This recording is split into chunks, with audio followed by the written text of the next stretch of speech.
in recent years there's been a lot of attention paid to the travel choices of millennials and how they relate to previous generations. In this presentation, I'll talk about some of those patterns that are being seen in the research in this area and some of the potential future outlook and influence in the transportation industry.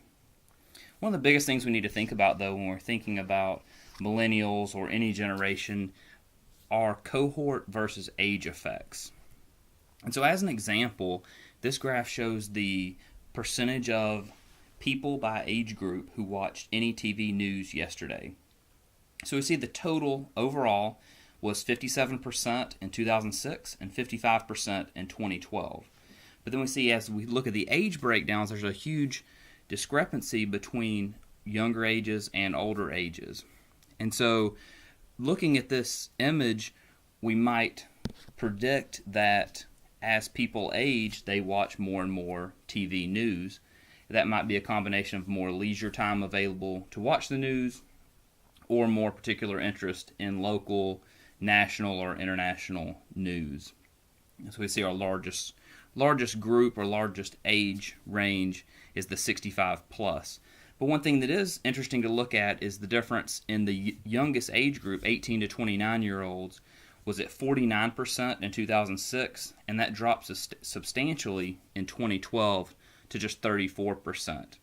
So it'll be interesting, within this same graph we see both an age effect, so the older a group is, the more likely they are to have watched TV news yesterday. But then we also see some potential cohort effects where looking at between 2006 and 2012, looking at the four age ranges, 3 of those were relatively similar between 2006 and 2012, whereas the 18 to 29-year-old age group dropped significantly in that time period.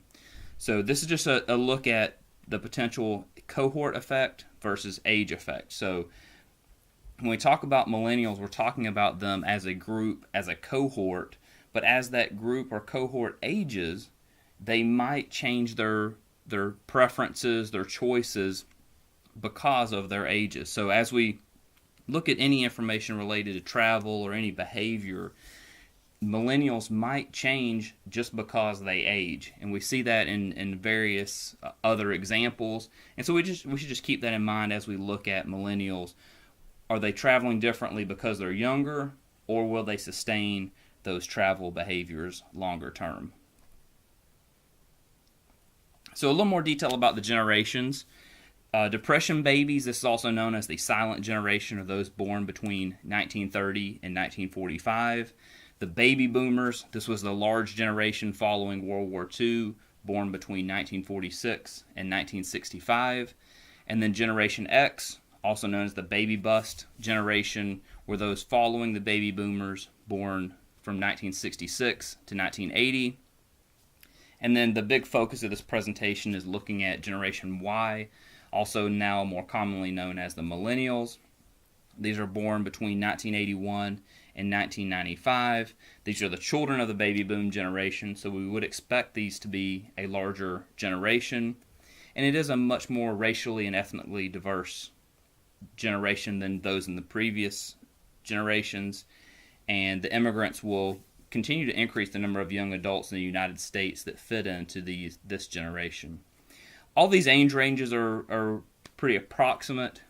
Different organizations or groups vary the years and slightly, so it just depends on exactly what you're looking at. Sometimes the millennials are known as the generation that goes from 1983 to 2000, so it just depends. But relatively in this age range that are essentially, when we're talking about the millennials, it can be as young as those who are just beginning the driving process and as old as kind of mid-30s. So that's the age range we're looking at when we're talking about millennials. This graph shows us the number of U.S. births by year and as they relate to the generation. So we see it's not as well defined as we like to talk about it. There is similarities between each of these generations, and the cutoff point really it varies depending on which significant event you might be considering. We start there in the 20s with the silent generation with 47 million total births. Then the baby boom generation with 76 million, followed by Generation X, which was a decrease from the boomer generation, although it is fewer number of years, with 55 million. Then the children of the boomers, the millennials, at 66 million, and then the newest generation, for now being called post-millennial, at 69 million. We also can look at this in terms of what the projected population by generation will be in coming years. So starting on the left side of this graph, we see in 2015, the baby boom generation and the millennial generation are roughly equal. But over time, as the baby boom generation experiences more and more deaths, the millennial generation is the largest and will continue to grow with immigration as the other generations continue to decline. So one of the big trends we do see is a graying of America. The population of age 65 and above will significantly increase as the baby boom generation enters this demographic group. Lifespans are extended by better and more access to health care, and some of the transportation effects of this graying of the American population is a lower per capita vehicle miles traveled as the work demands for this large baby boom generation decrease, resulting in those fewer work trips. Vehicle ages have been increasing and are expected to continue to increase. There's an expectation that there'll be decreased vehicle ownership, increase in carpooling, and decreased transit use based on these graying populations. This graph shows us the percentage of U.S. population by age group from 1990, 2000, and 2010. And we can see if we focus on that far right group, the 45 and older, they were less than a third in 1990, a small growth to 2000, and then up to 39% in 2010. So we, as I mentioned with the graying of the U.S., we're going to continue to see that age group growing and aging. These graphs show us how the U.S. population ages are expected to change over time. So the graph on the top shows us in 2000, the age ranges, and each row represents 5 years of age. And we can see distinctly the baby boom generation in the 30s up to the 50s in this graph. And then in the just below that, the next big bulge is the millennials from 5 years up to the 20-year age range. And as we go to the bottom graph, we'll see that by 2050, there's a real smoothing out of the age ranges as the baby boomers and millennials age, and we expect to be much more diverse in terms of those upper age groups. We also expect, and we've seen, a blurring of city and suburbs, and we expect that to continue. There's the differentiation between cities and suburbs is fading. That's related to an overall increase in population density and urbanization of areas. Central cities saw decreased population density in previous decades, but in recent years, the density has increased. Between 2012 and from 2010 to 2012, city centers grew faster than their suburbs, and that was the first time that had happened in decades. Suburbs and city centers can be places of employment and residence, so we see both in our suburbs and our city centers, people living and working. So some employment centers being in the suburbs, whereas traditionally they were in the city centers, and now more and more residents in the city centers. And so we're seeing both of those areas being strong for employment and residence. Inner-ring suburbs that have public transit or well-developed roadways have shown stronger growth than outer-ring suburbs. So the suburbs that are closer to our city centers are seeing stronger growth than the more suburban and traditional suburbs. The effects of this blurring of city and suburb is a lower per capita vehicle miles traveled, increases in non-motorized trips, and increased transit trips. And so this graph shows us from 1960 to 2010 in 10-year increments the number of people per square mile of U.S. land area. And we see that pretty consistent growth over this time period. So how does this relate to travel patterns? We've talked about some of this demographic information. And so what we are seeing is that vehicle and person miles traveled, VMT and PMT, have decreased for people under 30. And this is a pretty substantial decrease, 20 to 25% for both vehicle and personal miles traveled between 2001 and 2009. Now, there are other effects tied into that, most notably the economic recession. And those conditions, high employment and low personal income, have limited the opportunities for young people. 1 in 8 of those aged 22 to 29 move back into their parents' homes after living on their own. It's also, travel patterns are impacted by residential choices. 77% of millennials plan to live in urban areas, and 67% prefer a community where they can walk to work. Also, licensing has been an important consideration, and we have seen effects that might be limited to the graduated driver's license systems implemented in many states, and also parking restrictions on university campuses that have delayed or possibly eliminated the need for many younger people to obtain their driver's license. In 1983, 92% of 20 to 24-year-olds had a driver's license. That decreased to 82% in 2008, and as recently as 2011 was 77%. And only 44% obtain a license within a year of becoming eligible.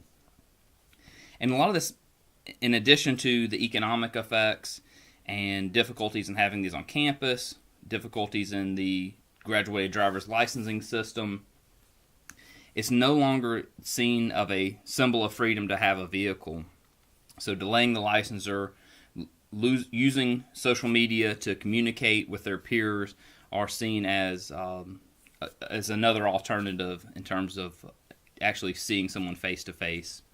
And the recent research shows that, or suggests that differences due to different lifestyles represent 10 to 25%, and cohort effects represent 30 to 50% between millennials and Generation X. So these are not all economic effects as shown by this recent research.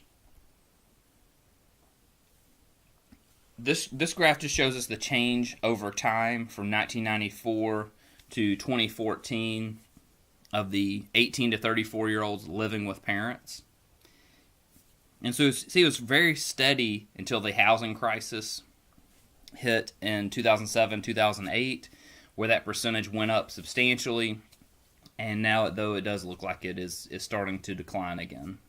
So we'll see if this effect is sustained over time, or if it does drop to more historic levels.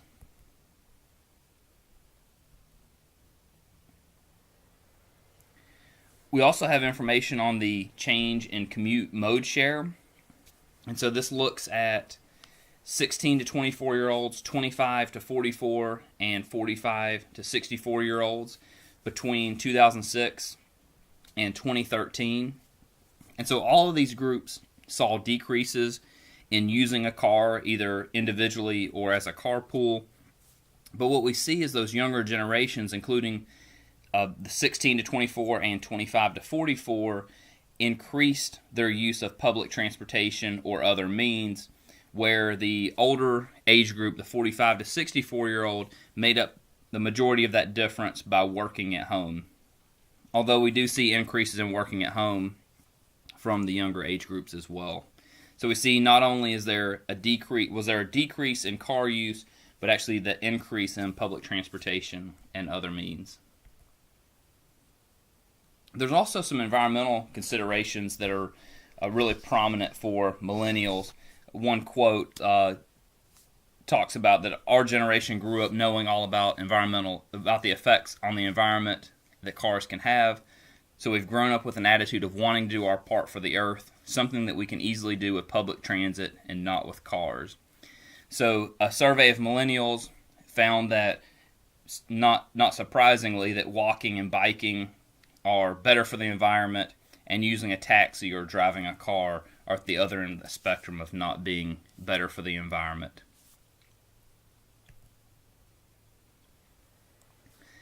And we can also look at how environmental consciousness plays in terms of their transportation choices overall. So we would expect still that the most important factors for transportation choices are money, convenience, exercise, your land use, but then caring about the environment came in as the fifth highest choice for motivations for transportation choices.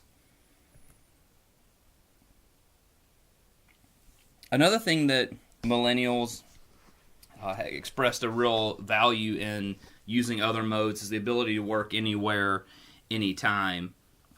And so they see commuting as a chance to do extra work, be able to catch up or stay connected while they're doing this commuting. And so they said 39% said that they saw a trend of working while traveling. 22% said that they're worrying less about going to work to get work done and home to rest, as now they can work or study from nearly anywhere, and worrying less about reaching places on time than before because of that increased connectivity. So these are things that as the perceptions change, it's possible that transportation needs will change as well. So tying this back to some of the other generations in terms of commuting to work or school via car, millennials, only 77% commute using a car compared to 92% of Generation X and 90% of baby boomers. We talked about preferences for living in an urban area. 40% of millennials prefer to live in an urban area in the future. And 19% of millennials bike at least once a week, compared to 16% of Generation X and 12% of baby boomers. Some of those larger socioeconomic effects, though, are impacting millennials and their desire or ability to buy cars. 53% said that the cost of owning a car is out of reach for them when considering gas, insurance, and parking. That's compared to only 35% of other generations. And they do use technology and transportation options to substitute for meeting in person. So how will this impact the transportation industry? One thing we do need to keep in mind, although there might be strong preferences from the millennial generation or from other generations, there are lots of other important factors to consider. Fuel prices and sources are an important consideration. If gasoline or fuel prices jump substantially, that's likely to have a larger impact on our transportation choices. Environmental justice is rising as a consideration for travel choices. Land use and transportation policies always play a large role in travel patterns. If there's not an option available, it's hard to travel by that mode. So if there are land use and transportation options available that are desirable to certain generations, that allows them to make those choices. But if there's not, it's tough to make those choices. And then the larger concerns over having revenue available for infrastructure to make improvements or to continue to grow some of these non-motorized opportunities. As an example, looking at land use, so we see, looking back to 1990, the number of housing starts for single and multifamily housing. So multifamily housing took a hit during the Great Recession, as we expect. The housing industry was hit very strong, but now that those multifamily units are back up to pre-recession levels, whereas we look at the single-family units, we're nowhere near the pre-recession levels and nowhere close to that trajectory that was from 1990 to 2006 or 2007 time period. So it looks like there's a lot of availability of these multifamily units. A lot of these units are being constructed in infill locations, so more walkable, bikeable, more friendly to public transit. So we're going to see this land use continue to impact our transportation preferences and choices.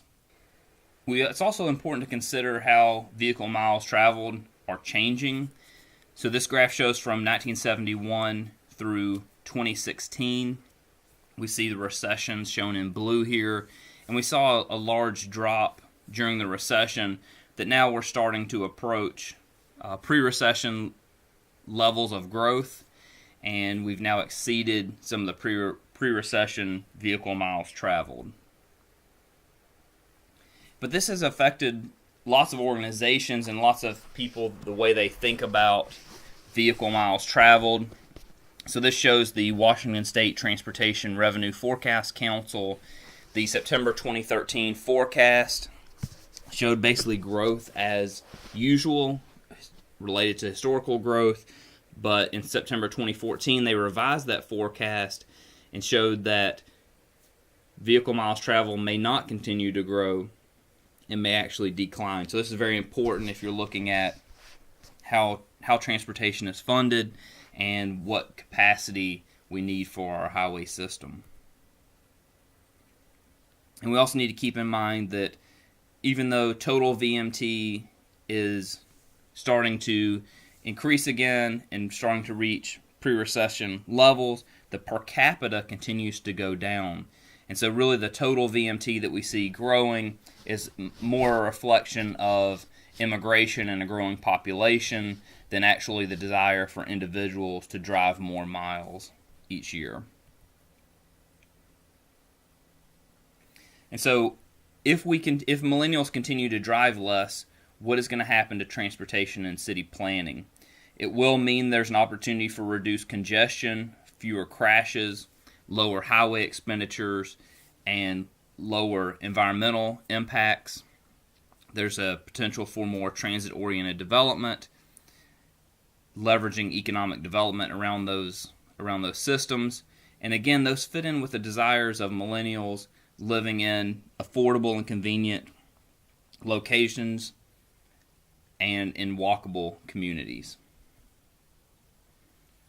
So there's a real opportunity looking out over the next decade to provide millennials and others with more reliable transportation systems that incorporate more modes, real-time updates from transit agencies to provide a higher level of service and customer service for transportation systems. Connectivity is a huge part of the current workforce for millennials, and so Wi-Fi or 3G, 4G connectivity is very important, as well as user-friendly and intuitive travel experiences. So tying our systems together well, providing multiple alternatives, giving redundancy in our system. It's also very important to think about how autonomous vehicles might change the way we travel in the coming decade. Both Google and Tesla predict fully autonomous cars will be available by 2020, and this means getting in the car, going to sleep, and waking up at your destination. Morgan Stanley shows that cars are only driven 4% of the time, so we have an immense national resource in our personal automobiles, but they're very underutilized, and even when they are utilized, typically it's just minimally more than one person per vehicle that's using them. So autonomous vehicles have a lot of potential to increase that utilization rate of that asset. And a UC Berkeley study showed that vehicle ownership among those who use car sharing or car sourcing was cut in half. So even just the beginnings of this revolution of autonomous vehicles and car sharing has a large potential to change the way we travel, which would in turn affect land use and larger policy decisions. So there's lots of commentary on when autonomous vehicles will actually show a benefit or if they will.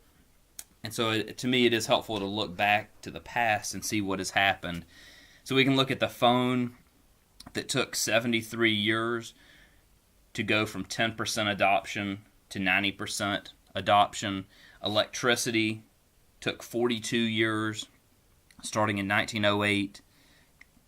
The car took 75 years, which is a pretty amazing time frame to, again, go from 10% to 90% penetration of the market. So that's an immense time frame. The TV was shorter, only 13 years, starting in 1951 to go from 10 to 90%. And then we can also look at some more recent consumer technologies, the internet, a very much compressed time period, 20 years. The smartphone, only 8 years, starting in 2007. And what I think a lot of these have in common, some of the newer technologies are really relying on a backbone built around earlier technology. So if we think about smartphone, it's in the internet. It's critical to have this basic infrastructure in place, including electricity, phone service for the early days of the internet, and the utilities that are related or using the right of way for our phone infrastructure. And if you look at autonomous vehicles, the car itself took a long time to reach that level of penetration, 90%. But now the infrastructure is in place. There's a very robust highway network. And so it'll be interesting to see in the coming years if the autonomous vehicle industry can really leverage the existing infrastructure and bring that product to market at a rate that's much closer to some of these newer technologies, the internet and smartphone, as compared to some of the previous technologies we see on the left side of this graph. And we're already seeing some of these effects. So there is a community just outside of Orlando, Florida, who is subsidizing public transportation using Uber. And there are lots of people thinking about and talking about how autonomous vehicles will reshape our economy, reshape the way we travel, and just thinking about it in terms of how we use Uber or Lyft or any of these other ride sourcing companies. As a population, people are starting to get used to relying on others to help with their mobility needs. So it will be interesting to see the timeline that if this actually occurs and when it occurs, and what the overall effects will be on land use and transportation. But I think it's important that we recognize that any of these predictions may not be correct. There are some very smart people throughout history that have made very incorrect assumptions about the future. The president of the Michigan Savings and Loan Bank advised Henry Ford's lawyer not to invest in the Ford Motor Company in 1903, saying that the horse is here to stay, but the automobile is only a novelty, a fad. A Boeing engineer remarked that there will never be a bigger plane built upon the completion of the first flight of the 247, a twin-engine plane that holds 10 people. So I bring up these two examples of historical predictions that didn't turn out well for those who made those predictions. But I think it's very important as a transportation industry that we continue to revisit this thought about how millennials and their choices will affect our transportation network, as well as those technologies out there that are going to impact the transportation system. So it's not clear what the future holds, but we need to keep revisiting this topic and adjust any of our plans or policies as we get more information and more clarity on these topics.